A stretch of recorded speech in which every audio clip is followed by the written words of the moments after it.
Hello again, everybody. Lee Riddle with FC Tucker MG Realtors here. I'm here tonight with Dorothy Pergola with Gilda's Club.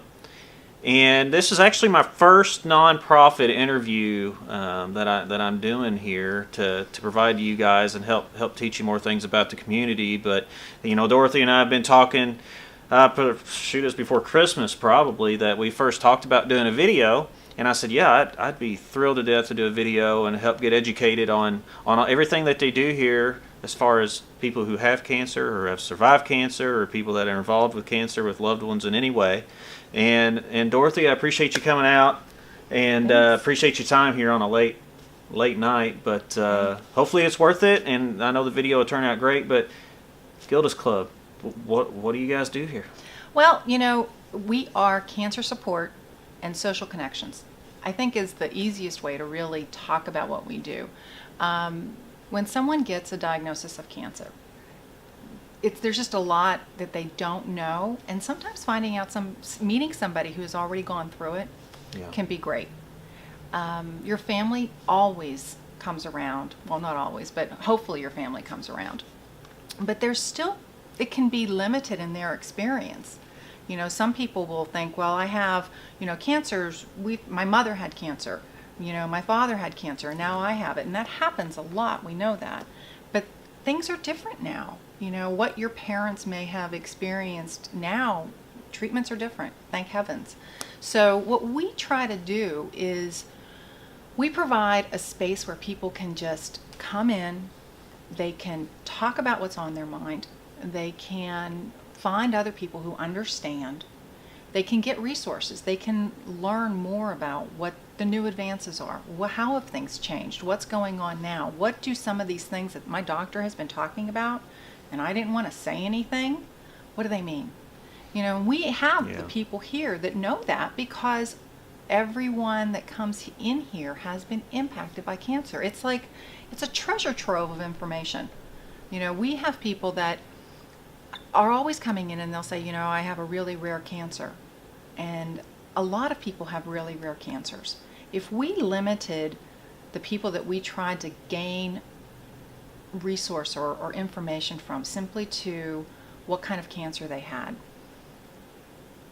you're missing out on so much.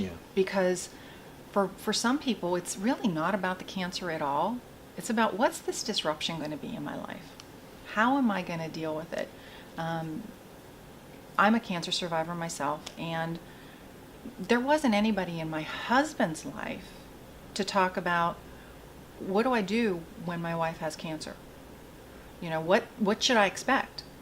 Also, how's she feeling? Yeah, exactly. How can I understand how she's feeling about how the treatments are affecting her? Or when do I get my house back? Yeah. Because my family came in. So he was run over with in-laws. I love him the entire time. But, he didn't have anybody to talk about that with. So a big passion of mine is making sure that people who need support, whether it's the patient or the ones that love the patient, are getting the support they need. And sometimes that takes place in emotional support through sitting down with a licensed mental health professional, which is key, and talking about where are you in your journey. And then maybe you attend group, but there's a licensed mental health professional in that group, so that while it's great to have people just kind of get together and talk about, I'm a cancer survivor and this is what happened to me, you run the risk that someone in there may melt down. And people going through this journey right now don't need the heartache of thinking, well, somebody else is in really need and I can't help them. So with our professionals in there, we know that there's somebody that can say, okay, we have this.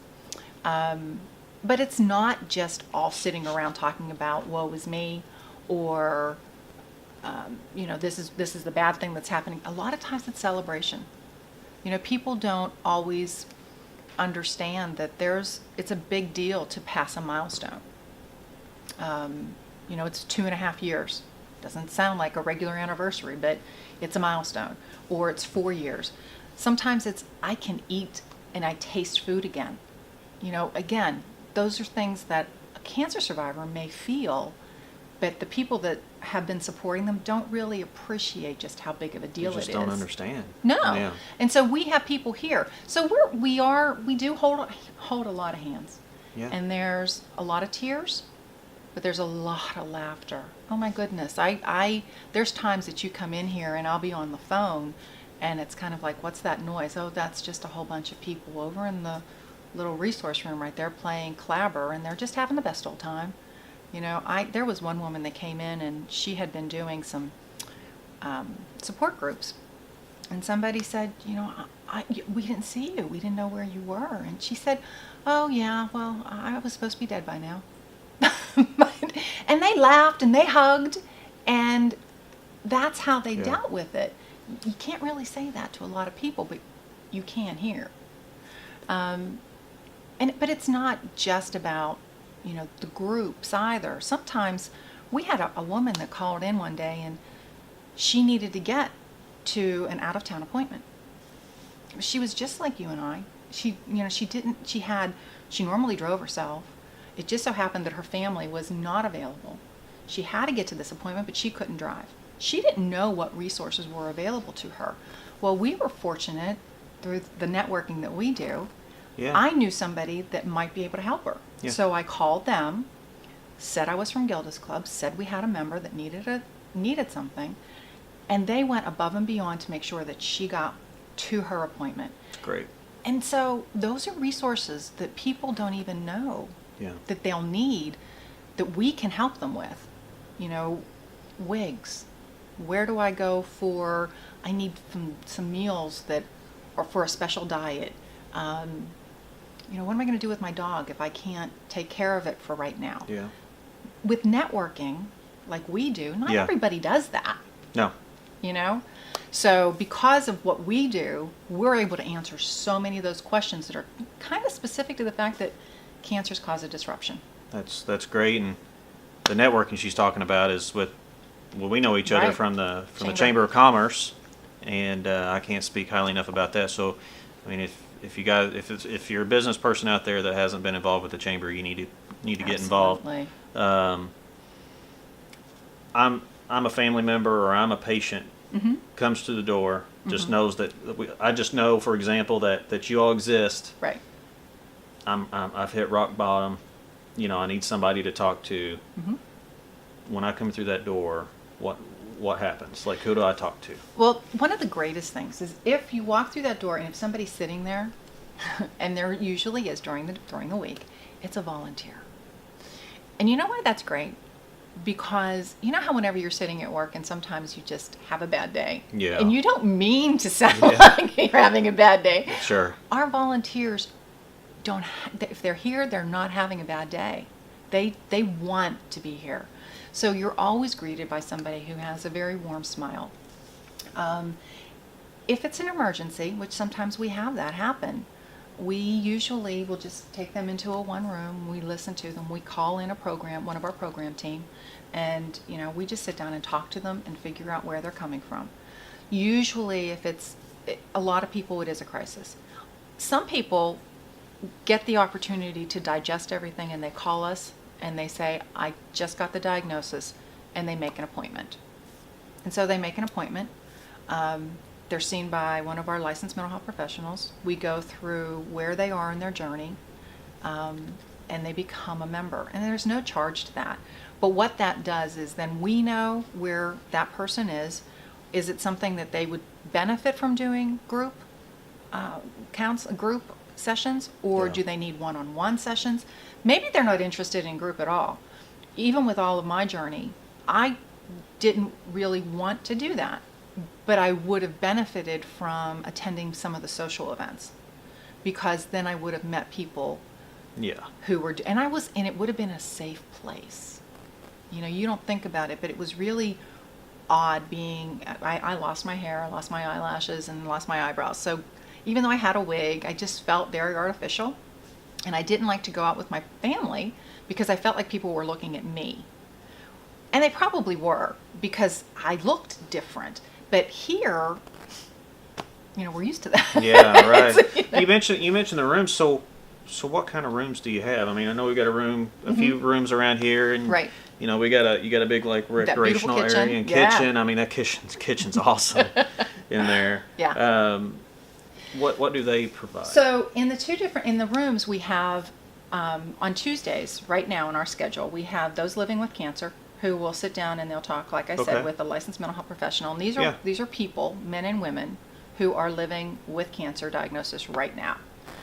Then we have on the room across the hall, we have friends and family get together. And we separate them right now because everybody tends to be really strong for each other. So what we want to do is we want to give them an opportunity to just let things down. So, and again, licensed mental health professionals in there. So we can follow up. We can. Are they volunteers, or is that No, that's something paid that? staff. Yeah, that's paid staff. Okay. So we either have full-time staff, part-time staff, and sometimes we have contract workers that will come in. They all have they're all social workers with their license. So. Okay. And then we also have another room back here where we sometimes will do that as well. That one room right over there is where we have all of our resources. And again, There was a whole. there's a whole bunch of bookshelf full of there is, information. and and a lot of that stuff you get when you're a patient, but you Yeah. don't necessarily get if you had someone that was outside of our area. Maybe you can't go with them to their appointments. So you can come here, you can get things that come from the American Cancer Society, or because Gilda's Club is actually part of the cancer support community. Gilda's Club started in New York City, and it was Gilda Radner, who used to be on Saturday Night Live. That's why we're Gilda's Club. Whenever she had ovarian cancer, she said cancer is a elite club that nobody wants to be a member of. And that's how you get Gilda's, and that's how you get club, and that's how you get members. So Gilda's like you're on a national scale, but yet you're still local here. Right, exactly. And we benefit from their experience. Not everybody is Gilda's Club anymore because some people had trouble with the name. They didn't quite know, is it just for women? Is it just ovarian cancer? Wow. So they changed names. Some of them did. We have not. We've kept our branding. But we have their resources. We have their website too that we can direct people to that has a lot of information on there. One of the things that they're doing is My Lifeline, which is a way for people who have been impacted by cancer and have the diagnosis right now to kind of journal Yeah. and share that information with their family and friends. And we also have to report our results because we are results driven. So we have to be able to say this program works. We get ideas from them too. For instance, one of the ideas that we have is when cancer comes to work. That's going to be, I think, very impactful in our community because we know that when somebody at work gets cancer or has a friend, family, or loved one that has cancer, it affects everybody there too. What do you say? What don't you say? Walking on eggshells. How do I help? Should I help? What's going to be happening? So we can go in and kind of help them with that and provide services if their employees need it. I know we talked about this briefly before we started shooting here, but how many people do y'all serve? So roughly? it can be it fluctuates, right? Yeah, Yeah. it does. It fluctuates Right, a yeah. lot. I just recently had to share some information with one of our sponsors who sponsors our bereavement program. We have 75 people last year who became members because of bereavement. They had lost someone to cancer. Now, they're members, but they may not be active. Right now, we probably have about 24 active members. They come every other week, every other. They come to the bereavement workshops once a month is what Okay. we have. Yeah. So that's probably about 24. So somebody can come in, and sometimes they'll become a member, and they'll see us one time because they just need to just say it. They just need to get it out. And then they really never come back. Maybe the cancer isn't as bad as they thought. Sadly, maybe they can't come back. Maybe the diagnosis was worse than they thought it was. Some people will come in, and they'll come in as a family, and they'll lose the person the reason that they're here, and then they can't come back. Yeah. We have that happen. So it's right now, I would say, though, we probably see about 350, 400 people that will come through. we get a lot of new members. We do new member events a couple of times during the month, and we can have anywhere from 2 to 3 to 7, 8, 9 people. Wow. It all depends on the day and everybody's schedule. There's a lot of variables whenever you're talking about can somebody get here. So that's why too we're starting to do Gilda on the go, and so we're going and we're working with the hospitals to make that happen, so that while people are in getting treatment or visiting their doctors, they can also talk to us and learn more about what we do, and we'll be offering some programs there as well. Right.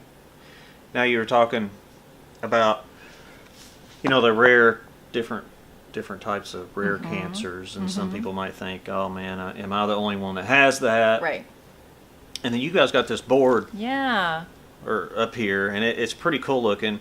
Maybe Spencer will get a shot of that here before the video's over, but of the ribbons, the different color ribbons, and somebody can look, everybody that's came in here can see, oh well, there's been this many more people that had this same type of cancer as I did, and it kind of gives them like a feeling like, well, I'm not the only one. If they can do it, exactly, I can do it. Yeah, right? and I mean, and that's so much of what we do. I do feel like that is the first time when you make a kind of a social connection. And I think also what you can't really see, and I don't know if the video will pick it up as much, is we have ribbons, but then we have butterflies, and butterflies are for people who are friends, family, or loved ones. And especially that top tree that's pretty filled in up there, it's pretty evenly distributed. And they're not all. Okay, well, it was my mother's is the pink ribbon, and sometimes they come alone. I mean, sometimes somebody that's a caregiver will come, but their family member will not. A lot of ribbons up there. A lot of ribbons up there, and there is a lot of pink. And that's breast cancer, and but I think what's worth pointing out, even with the name of Gilda's, we serve men, women, and kids. Yeah. Yeah, so it's awesome. A lot of different cancers in there. But we were talking about it, and I got off track like I do. But that resource room, again, going back to that networking, one of the things that's so cool about there, we have the printed material that you can get, but it's that binder. The binder that has just information about the community. Yeah. How can people within our community help somebody who has been impacted by cancer? We've got hairstylists in there. We've got massage therapy. We've got, a lot of our senior care, because you need respite care sometimes. You may be going through it, but you're taking care of your aging parents. Yeah.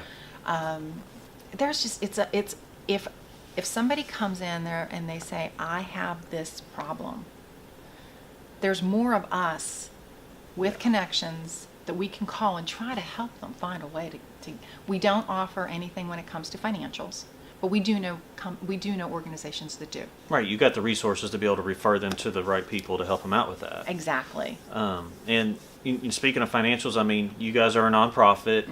I mean, you guys have to raise your money to survive. Right. I mean, what's your primary means of fundraising? Well, actually, we have a couple events that are big, but everything that we get is from the community. It's either businesses, individuals, and grants.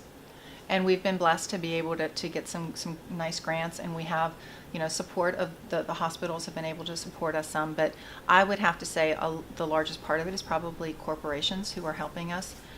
That's why we're so excited about when cancer comes to work, because it's a perfect way for us to give back. Individuals do an awful lot for us. We are here, and we don't get funding from outside of this, really.